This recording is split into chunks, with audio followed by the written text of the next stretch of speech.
There's a place on Earth that you're not allowed to go to, a continent that is larger than the United States and Mexico combined, where stepping foot there without permission can land you in prison, can get you a good ass whooping. It's not a military base, it's not a government facility, it's an entire continent. It's Antarctica. And most people think it's just ice and penguins, empty, worthless, white. But if that's true, why does it cost tens of thousands of dollars and months of permits to just visit there? Why is it the only place on Earth that is governed by an international treaty signed by 58 nations, me not being one of them? Why are vast sections of it blurred out on Google Earth? Why is that? Something is not adding up here. I stink. I smell something that stinks. For over a century, explorers could visit Antarctica freely. Scientists mapped its coastlines, governments claimed territories, and even tourists just took expeditions there to explore. Then suddenly, in 1959, everything changed. The Antarctic Treaty locked down the entire continent under the most restrictive international agreement in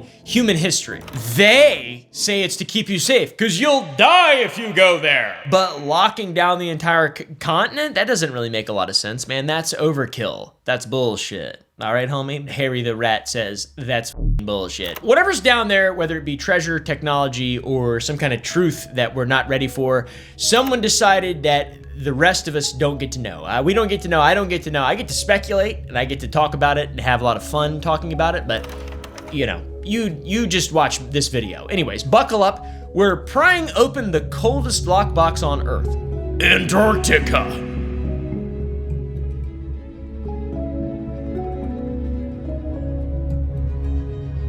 First, let's start with mind-bending facts, okay? We're gonna be talking about speculative conspiracies in the next chapter. This one is facts that seem like speculative conspiracies. In 1929, workers cleaning out an old Turkish palace made a bizarre discovery. Hidden in the archives was a map drawn in 1513 by Admiral Piri Reis. You've probably heard of him, he's very famous. It's not a obscure conspiracy document that's dated somewhere when it's not supposed to be dated and all that. It's real. It's in a museum and it shows something impossible, okay? It shows the coast of Antarctica 300 years before anyone supposedly discovered it. How in the is that possible? The map doesn't just show that a southern continent exists, it shows the actual coastline of Antarctica accurate to within miles. Well, what's the big deal about that? The coastline has been buried under ice for millions of years. No one in 1513 should have known what it looked like or how to find out what it looked like. Piri Reis noted on the map itself that he compiled it from ancient sources, some dating back to the 4th century BC, which is a long, long time ago. So that's really confusing. And in 1960, the US Air Force analyzed the map and confirmed that its geographical details match seismic surveys of the actual bedrock beneath Antarctica's ice sheet. How did they know that? I don't know. I'm asking you. Do you know? Are you a science person? Get on my comment section. So think about what that means for all of us. Someone thousands of years ago mapped Antarctica when it was covered in ice. Someone with technology to survey an entire continent from above. It seems like, at least. Unless they had one of those balls from Waterworld and they got real deep down in the ocean and he was like, or whatever, and then there was a squid! Fortunately, it gets even more strange and bizarre. The Oronteus Phineas map from 1531, not 1513, the Piri Reis map, this is a completely different one. It shows even more detail of the southern land recently discovered. Rivers, mountain ranges, coastlines, a swastika? Why'd they put a swastika on that? Seems odd. We'll find out later in chapter 2. With some of these geographical markers matching the hidden topography beneath miles of ice that modern scientists only discovered with ground-penetrating radar in the 90s. How? Now, critics, there are critics of everything, they say it's a coincidence. It's a coincidental resemblance to a mythical continent that does not exist. Or Oronteus, if that is his real name, was just a goofy goober. Which that's possible, to be honest. It kind of makes sense. People were really good at making shit up. But they do seem to be more like precise geographical surveys of landscapes that have been hidden than they do just made up nonsense like the Voynich manuscript or something like that. Anyways, how about Lake Vostok? There's more. 2.5 miles beneath the ice of Antarctica lies a lake the size of Ontario. which is a province in Canada. This lake has been cut off from the surface world for over 15 million years. I'm gonna start referring to us as surface dwellers in the surface world. Lake Vostok, not speculative at all, it's real. Russian scientists spent 20 years drilling a hole to reach it. They finally broke through in 2012, and what they found was very enlightening from a science perspective and how we understand life on Earth. The lake itself is pristine, untouched. It's a perfect time capsule from an age when Antarctica was green and warm, and that's not a conspiracy. It was at one point green and warm, like the holy relic. Yeah! The water samples that they collected from Lake Vostok contained bacteria that evolved in complete isolation and developed survival mechanisms unlike anything else on Earth, because there aren't many organisms that develop in complete isolation, okay? These organisms lived in total darkness, under crushing pressure, with no oxygen, and somehow they thrived for millions of years.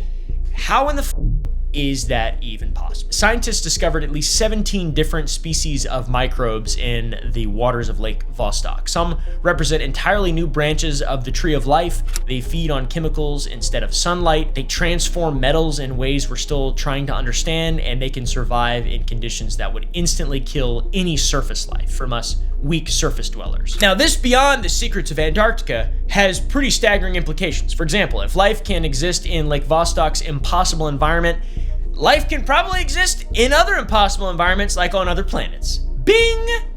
Ring ding ding! Lake Vostok is just one of over 140 subglacial lakes that have been discovered beneath Antarctica. We have no idea what is in the others, and we can't access most of them. You can't get a drill bit that long. Believe me, I've asked. There could be entire ecosystems down there that have evolved separately from everything we know on Earth in the surface world, for us surface dwellers. Now, how about the blood falls? These are real photos. What the f is going on? Oh, don't worry about these. These are just blood waterfalls emerging from glaciers. It's just a normal thing, guys. In Antarctica's McMurdo dry valleys, which if McMurdo rings a bell, you've probably seen The Thing, my favorite movie of all time, and my favorite example of cosmic horror. In this dry valley, something bleeds from the ice. The blood falls, as they're called, look like crimson waterfalls of blood. They're pouring from a glacier called the Taylor Glacier, and the red liquid stains the white ice red. And for over a century, nobody knew why. They were just like,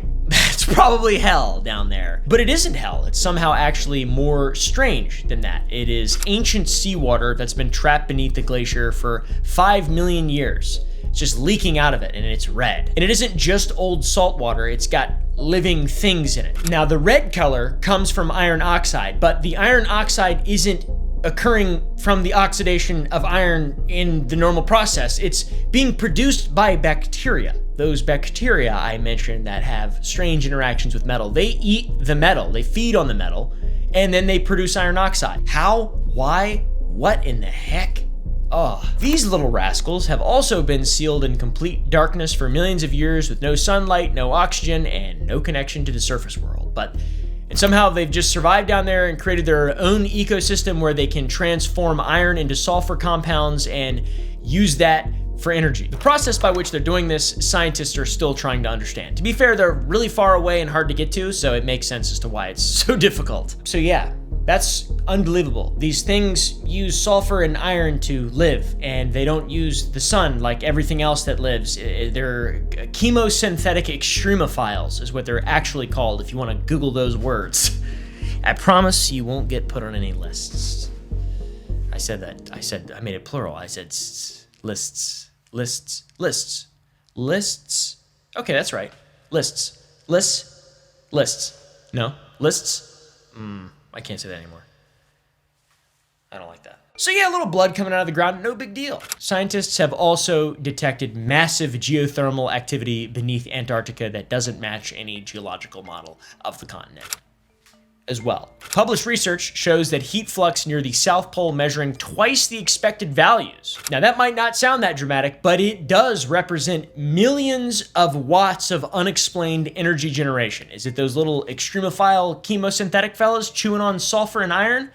Who the f knows? Something is producing massive amounts of heat deep beneath the ice, creating vast underground hot water systems and caverns that we're only beginning to map. Ground penetrating radar and geological surveys have revealed enormous voids beneath the Antarctica ice sheet. Not small air pockets, but cavities large enough to contain entire cities, and they're not natural formations.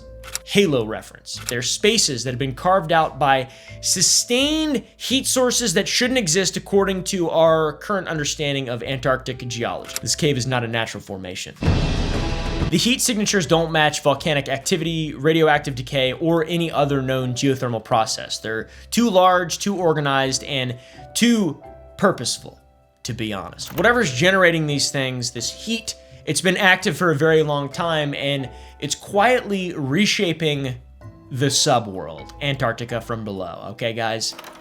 That's a bit conspiratorial, but something is going on in there, and we don't really know exactly what it is because it's so far away and so deep down there. And recent satellite measurements show that ice is melting from underneath at an accelerating rate, which isn't due to climate change. It's from an internal heat source that science is having a difficult time explaining, which, by the way, is how science works. That's very normal. Or it's because it's an alien under there. What the f? Haven't you seen the thing? Some pretty odd things going on in Antarctica, let's be real. I think I might go to check it out. Just kidding.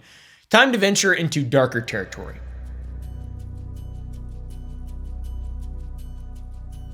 So the purpose of Act 1 was to show you some very interesting things in regard to Antarctica that are completely real and we have a hard time explaining. Act 2 is more of that, but like a lot crazier. Between 1938 and 1939, Nazi Germany conducted a massive expedition to Antarctica, and they weren't there for the scenery. They were there for the vril.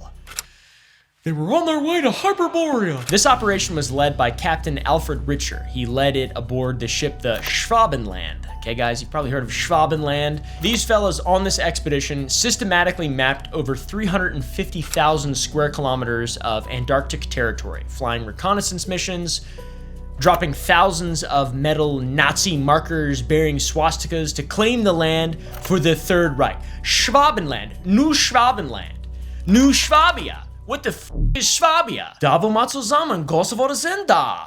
Sind wir alle irgendwann wieder in. They called this area that they put their little markers down on New Schwabenland, or New Swabia, which is a region in southern Germany and Bavaria, I'm pretty sure. It's where my family's from. All right, guys, Bavaria. And this wasn't a small scientific expedition. It was a territorial conquest. The Nazis big into territorial conquests. So why were the Nazis up in New Schwabenland? They were there officially to establish whaling stations and to obviously just secure more territory for Germany. But some people theorize they may have built something much darker around these documented facts. The theory is that the Nazis discovered warm water areas heated by geothermal vents and established a secret base called Base 211. That's the theory. And according to this theory, Base 211 became a refuge for high-ranking Nazis after the defeat of Germany in 1945. A development center for advanced technology, including the Vril-powered Flying Bell, the Acorn. Have you seen this? Have you seen this? I haven't seen it, but I've seen of it. I've seen it around, or whatever. This is what people believe Base 211 looked like, a secret Nazi hideaway in Antarctica, or New Schwabenland, all right? Is it real? I'm not sure. We do know that they went up there. Okay, we do know that, and they put their little things. I believe some of them are still up there. There is more documented evidence post-war, by the way, of U-boats and submarines turning up where they shouldn't necessarily have been, and some people believe that they stopped in Antarctica on their way to Argentina. I don't know. It's a pretty deep rabbit hole. This video is more just about Antarctica. Now on to post-war. In 1946, just 1 year after the Nazi-German surrender, the United States launched Operation High Jump under Admiral Richard E. Byrd. I've talked about this multiple times on my channel, and everybody knows this. And most people have heard of this story. There was a fairly large scientific expedition, a massive military operation involving 4,700 personnel, 13 ships, 33 aircraft, doing what was officially described as a training exercise that was just remarkably well armed. The operation was planned to last 8 months, but it ended abruptly after just 8 weeks. Official reports cite harsh weather conditions and equipment failures, but the sudden termination of something so large scale has fueled decades of speculation. The theory, and people often cite alleged statements by Admiral Richard E. Byrd, okay? They say he encountered hostile forces or advanced aircraft. There's a very famous story of him, being taken by a UFO into the middle of the earth, into the hollow earth, and speaking to white Nordic aliens that had swastikas all around them and saying, "If you can't do it, it's over. You need to be a good guy." So Operation High Jump, totally real, very strange, but it's what people often cite statements by Admiral Byrd after the event. That is what the real mystery is. There is allegedly a secret journal, a secret diary that details Admiral Byrd's encounter with white Nordic aliens that took him into the hollow earth that was only accessible through Antarctica. It was beautiful, green trees, green grass, blue skies, better something for the day I die. With big, white, tall aliens, long, beautiful hair, and there's just swastikas everywhere. And they say, telepathically, of course, "Do not use nuclear bombs. We are not Nazis. We are aliens. We are good guys." And stuff. People attribute that to him. There's apparently a secret diary, but a lot of this stuff appears to be just entirely fabricated, to be honest. But that is the story. Now, something incredible was documented during Operation High Jump. On January 30th, 1947, Lieutenant Commander David Bunger, pretty cool name, was flying a reconnaissance mission when he spotted something that defied traditional explanation of the Antarctic geography. A vast area of ice-free land with blue and green lakes in the middle of Antarctica. Not trees necessarily, but a significant discovery nonetheless. This discovery was so significant that Admiral Byrd himself called it by far the most important discovery of the expedition. That's before they gave up after 8 weeks, of course. Bunger landed his seaplane on one of the lakes, and the water temperature was 38 degrees Fahrenheit, which is remarkably warm for Antarctica. And the lakes were filled with colored algae, and the surrounding area contained flowing water and a landscape that none of them had ever really seen before, and Byrd described it as looking like a landscape on another planet. Here's pictures of it. So it's called Bunger Oasis. It's a real documented photographed area, and it has a warm ice-free zone, one of the very few in Antarctica. So that's really interesting. Now imagine them getting sucked into a hole and their seaplane gets redirected by a flying disc, and then there's white people with long hair and they're saying, or whatever the they'd say. How about what looks like pyramids up there? Am I right?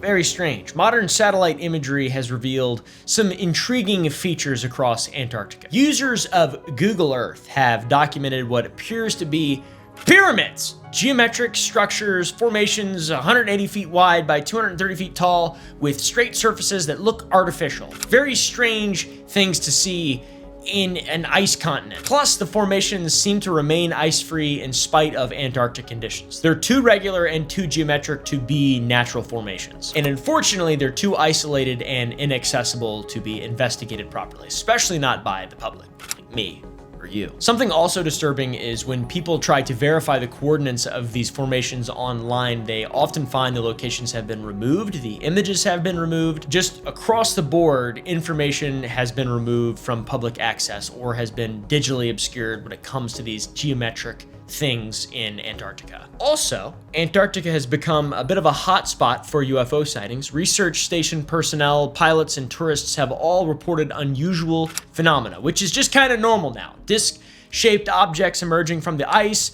lights moving at impossible speeds, structured objects caught on security cameras, things like that. Bizarre, unexplainable things. In the world of the Antarctic pyramids and Antarctic UFOs collides. In 2018, a Google Earth user claimed to have discovered what appeared to be a massive entrance in the Antarctic ice.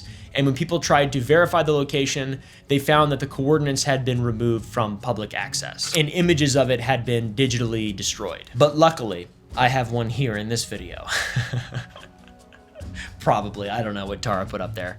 Thank you though, Tara, I really appreciate it. And aside from that, scientists have also detected strange radio signals emanating from beneath the ice. An experiment called the Antarctic Impulsive Transient Antenna experiment recorded unusual radio bursts coming from under the ice that don't match any known natural phenomena. And to this day, those signals appear to violate our current scientific understanding of particle physics. These radio waves are being detected from below the horizon, which is not possible to detect radio signals from below the horizon. I don't know a lot about particle physics, to be honest, but it's just bizarre. What the f is happening, and why don't more people talk about it? Pardon me for continuing to connect all of these theories, by the way, but the alien, geometry, radio theory connects to the Nazi theory as well. Some geniuses, theorists, propose that the advanced technology that was allegedly developed at Base 211 during World War II was actually reverse engineered from extraterrestrial crafts. And these geniuses suggest that Antarctica serves as a kind of neutral zone where world governments could interact with alien civilizations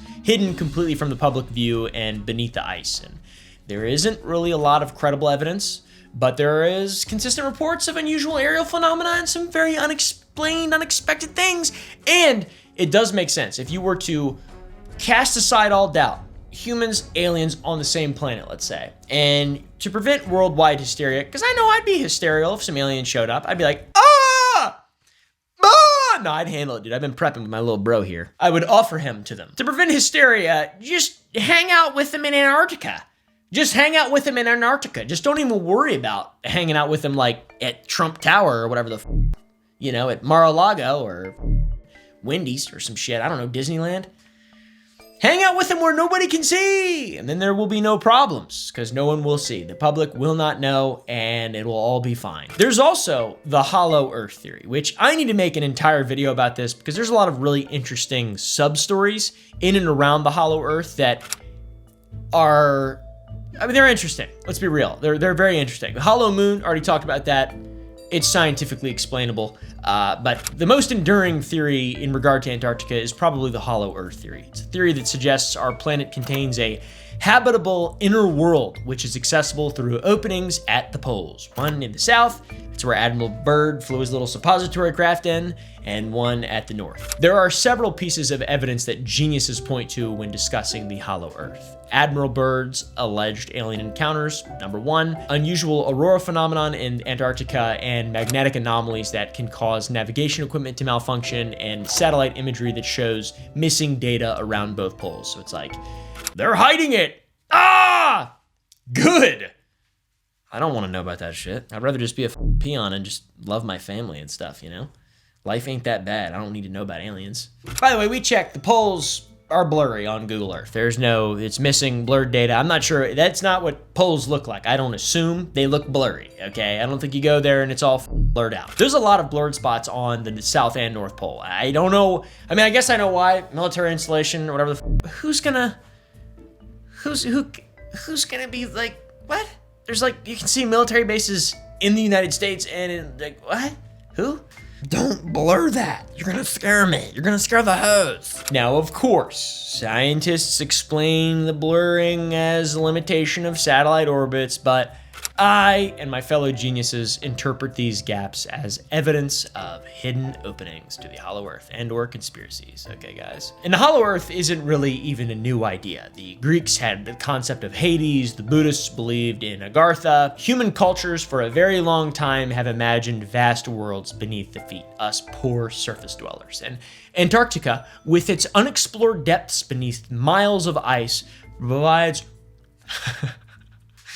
provides the perfect canvas for this dream, this hidden world of monsters or whatever. So the Nazis went to Antarctica, Operation High Jump really happened, satellite imagery shows missing data on the visual appearance of Antarctica from the satellite view. There is things that defy particle physics and our understanding of it in terms of hearing radio waves. Ding, ding, ding, ding, ding. Lots of weird stuff going on. There's also the ice wall theory, which I think deserves its own video because that is like I could probably get into contact with I know a pilot who believes that that's a legit thing, who's seen it, apparently, allegedly. The scariest part of all of this to me is the amount of resources that are contained in the continent of Antarctica. In 1991, a bunch of countries signed the Madrid Protocol, and that protocol banned all mining in Antarctica until 2048. And that's just 23 years away. And when that treaty expires, a vote of 75% of signatory nations could potentially open Antarctica up for resource extraction. So a lot of the caginess and secrecy and desire to go there makes more sense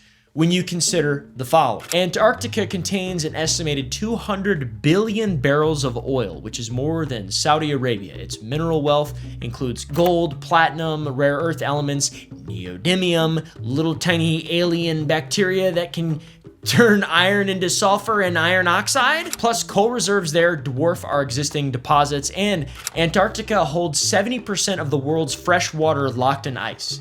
It's an unbelievably valuable source of resources. It's potentially priceless. So there's the preventatory measure of the Madrid Protocol, and on top of that, current extraction costs make it economically unviable to utilize Antarctica for resource extraction, because if it was real, it's gonna happen eventually. But why is there a massive military presence? Why are there nations positioning themselves for 2048 if resources aren't even accessible? Why do people care so much about Antarctica, aside from it being a desolate place and them wanting to do experiments up there for desolate stuff? Why? Why not just do it in my backyard and pay me something? I'll let you do it if you pay me. It's not nearly as cold in my backyard. Just come on. I'm kind of the Clint Eastwood of conspiracy theories. You want to know why? Apparently the year that Brokeback Mountain came out, it was reported that Clint Eastwood hadn't actually seen the movie, therefore he would not vote on it, which would eventually prevent Brokeback Mountain from receiving a nomination for Best Picture of the Year at the Oscars, And much like Clint Eastwood, I also don't want to spend my professional time watching men kissing. Just kidding. It's my favorite thing.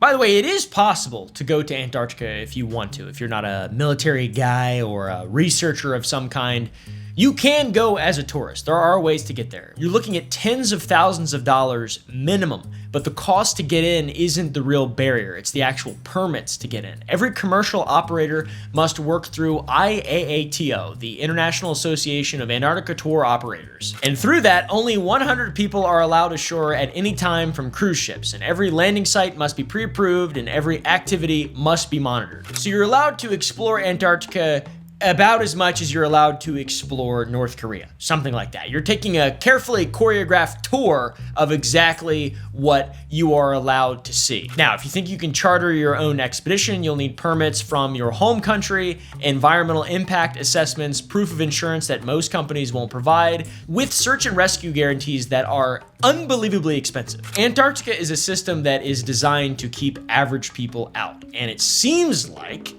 for reasons that are suspicious and confusing, not exactly environmental reasons. The biggest fortress in Antarctica is not a geometric shape of aliens or some kind of military base from the United States. It's the legal fortress there. 7 nations have claims on pieces of Antarctica: Argentina, Australia, Chile, France, New Zealand, Norway, and the United Kingdom. Some of these claims are overlapping, which could cause international incidents, but they don't, because of Article 4 of the Antarctic Treaty that freezes all territorial disputes as of the time. You notice that I didn't mention that America had a claim, or Nazi Germany had a claim, or the Russians, even though they're all there.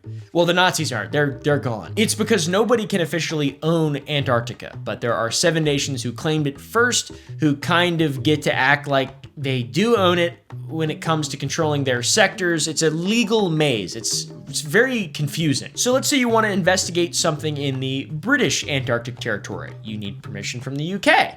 But if the UK doesn't officially own it because of the treaty, then they don't really have any control, but they control access because of their claim, but other nations don't recognize the claim because of the treaty. I don't understand it. It's very difficult to understand. You just can't get permission to go because a bureaucratic deadlock it's perfect for keeping people out. Oh yeah, China's also there, and they've been rapidly expanding from 0 to now 5 Antarctic bases just in the last few decades. They call it research, but it looks like resource mapping. It's exactly what they did in what they're doing in Africa. The US operates 3 year-round stations and flies military cargo planes to Antarctica regularly.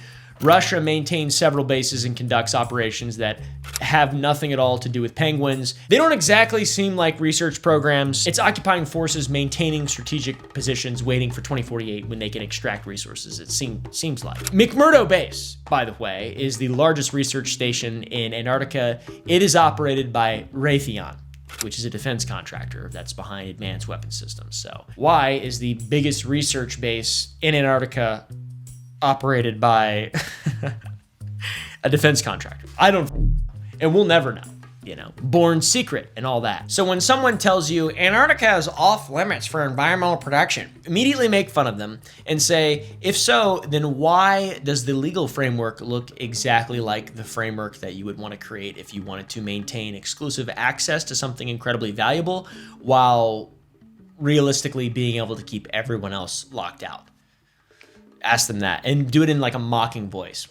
Antarctica is not protected by international law. Antarctica is controlled by international law, the globalists. But unfortunately, if you do make fun of them, you might have to hear a witty retort. They're gonna say something like this: Antarctica isn't actually just another continent. It is a living climate control system for the entire planet. Antarctica contains, like the guy in the video earlier mentioned, 70% of the world's fresh water locked in ice. And if that ice were to melt, global sea levels were to rise, and if the Antarctic weather were to shift, the entire planet would feel it. Plus, the ecosystem in Antarctica is incredibly fragile. For example, a single footprint in the wrong place could remain visible for decades, and the continent hosts tons of unique microbial communities that have evolved in isolation for millions of years, potentially holding keys to medical breakthroughs that we haven't even been able to imagine yet, nor access in any other part of the world. Of course, it's a valuable area that governments around the world take very seriously because they have, you know, the right things in mind. They actually want to take care of the people, and Antarctica has some breakthroughs. They might say that to you, and then you can just hit them with one of those, and they go like this. Realistically, though, even small-scale human activity can devastate different colonies of creatures, penguins and seals for that matter. Plus, the introduction of non-native species, which humans love to do, even microscopic ones, could be catastrophic for ecosystems that have no natural defenses. And because Antarctica is so isolated, it's, you know, that is very realistic. And when you take into consideration that Antarctica is arguably the most hostile environment on Earth for human survival, I don't even know about arguably. I think it is. We're talking temperatures of minus 120 degrees Fahrenheit and 200-mile-an-hour winds and blizzards that last for weeks. The combination of that extreme cold, hurricane-force wind, and complete whiteout conditions year-round can create situations where rescue of a person can become impossible. For example, in 2013, a Russian research vessel was trapped in ice for 10 days, and it required an international rescue effort that cost millions of dollars and put dozens and dozens of lives at risk. And those are professionals. So imagine if they let your hungry ass up there. That's not theoretical. People die in Antarctica regularly, and the logistical challenges of just operating there are staggering. So there's plenty of realistic reasons aside from all the fun ones. So anyways, think what you will about Antarctica. There is definitely valid reasons to not go there. And there are some more suspicious reasons in mythology and lore that surrounds it that's very interesting. And it is inarguable that Antarctica is incredibly valuable, and the continent contains billions of barrels of oil, mineral deposits, and 70% of the world's fresh water. All incredibly important things, and important things make governments lie and do weird shit. So anyways, see you guys in the next video. Go to sour.gg, buy some candy. Our brand new Rocket Pop flavor with Tropical Storm, which is our most sour flavor ever, is now available with 2 other flavors of Lil Guys. Go to sour.gg, buy today, and go to the Gump Club to watch this video uncensored.